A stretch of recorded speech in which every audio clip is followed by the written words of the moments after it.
Quand je parle de moi, je parle de toi.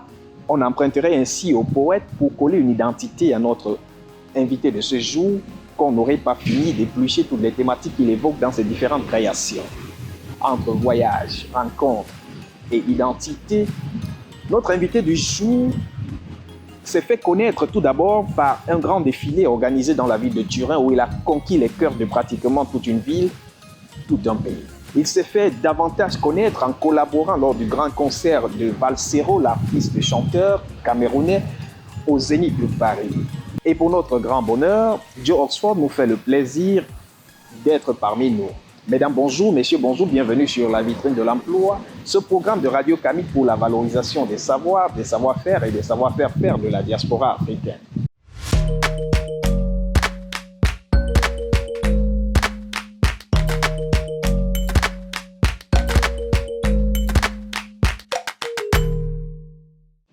Dans cette autre édition, nous l'avons dit, nous recevons Joe Oxford. Bonjour et bienvenue. Bonjour David. Bienvenue, voilà, c'est un abus d'expression. Vous avez constaté, nous nous promenons dans les ruelles de Turin pour vous faire vivre à l'espace. J'espère que vous vous trouvez bien, vous vous sentez bien. Oui, je me sens beaucoup mieux à l'extérieur qu'à l'intérieur avec toute la chaleur qu'il fait ces temps-ci. Et vous comprenez pourquoi, vous comprendrez pourquoi je vous pose cette question, parce que justement, il paraît que du côté de Rockwell, le groupe Rockwell, dont vous êtes le CEO, si vous me permettez l'expression anglo-saxonne, on reprend du service. Et du coup, je m'en vais convoquer une date, c'est le 21 juillet. Vous organisez un grand événement, mais de quoi sera-t-il question ? Le 21 juillet prochain, je reprends avec les activités qu'on avait commencé il y a de cela 3 ans. Donc, on organise un défilé.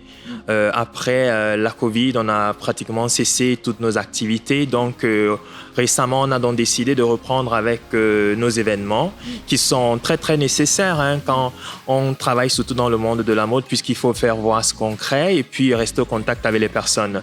Donc, le 21, on a cet événement qu'on a organisé et donc, c'est pourquoi nous sommes ici pour en parler.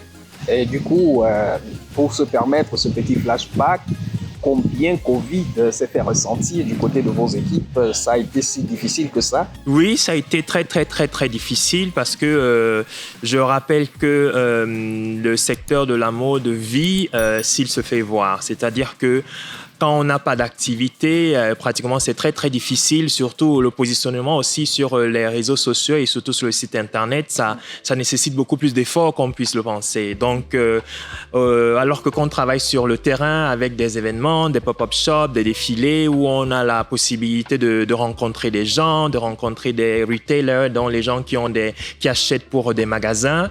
Et dans la période Covid, vraiment, on a beaucoup souffert parce que ça a été très très difficile, surtout que c'était nos premiers pas, la première année où on avait lancé nos activités.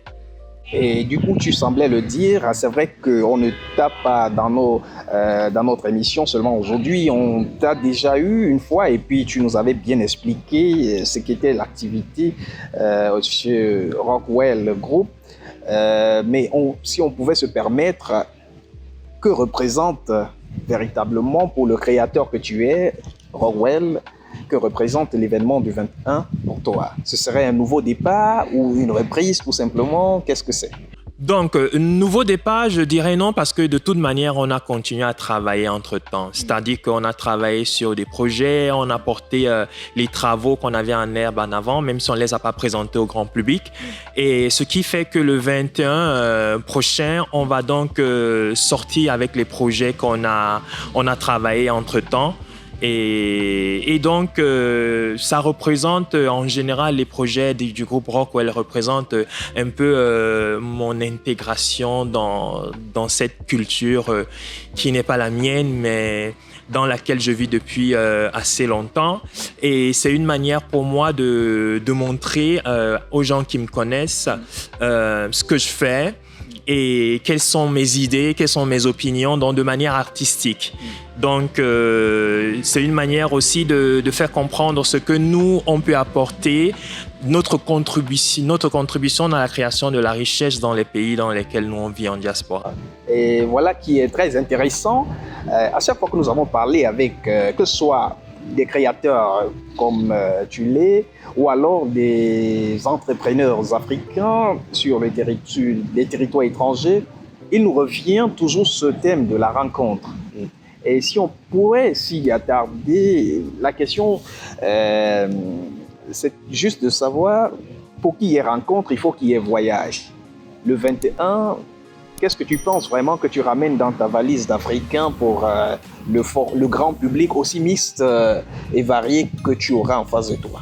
Donc, moi, ce que je fais dans mes activités, moi, je raconte mon histoire. Donc, je pense qu'aujourd'hui, chaque entrepreneur, chaque entreprise perd de la valeur et surtout est très peu intéressant s'il ne raconte pas quelque chose. Parce que moi, je dois provoquer des sentiments chez les personnes. Je dois raconter une histoire dans laquelle les gens doivent se reconnaître, que ce soit les Africains qui vivent en Europe, que ce soit les Italiens qui vivent eux-mêmes dans leur territoire. Parce qu'à la fin, nos histoires se ressemblent un peu. Donc, c'est vrai quand même que les difficultés que nous on rencontre par rapport à eux sont vraiment très très très différentes. Mais de toute manière, ce que moi je veux apporter à ma communauté africaine, c'est les bienfaits de ce qu'on gagne, en fait, les bienfaits de la collaboration avec les gens qui sont nés et qui ont grandi ici. C'est-à-dire que c'est vrai que, on peut créer des projets entre nous Africains, créer des produits typiquement africains pour la communauté noire, mais moi, ce que je fais spécifiquement, c'est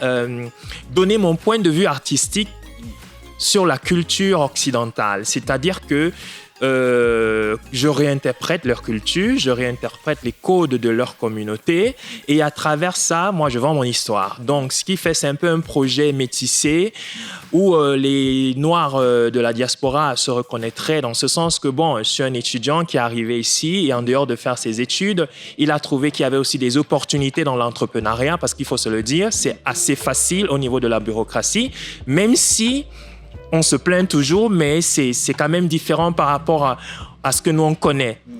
Et en même temps, je parle à cette communauté occidentale du fait que, voici notre histoire, donc le fait que nous vous voyez vivre dans vos pays, voici ce que nous, on est capable de faire. Et ne pensez pas que c'est facile pour nous, mais si on travaille ensemble, si on s'y met, on peut créer de la richesse tout ensemble et produire des choses qui sont vraiment excellentes.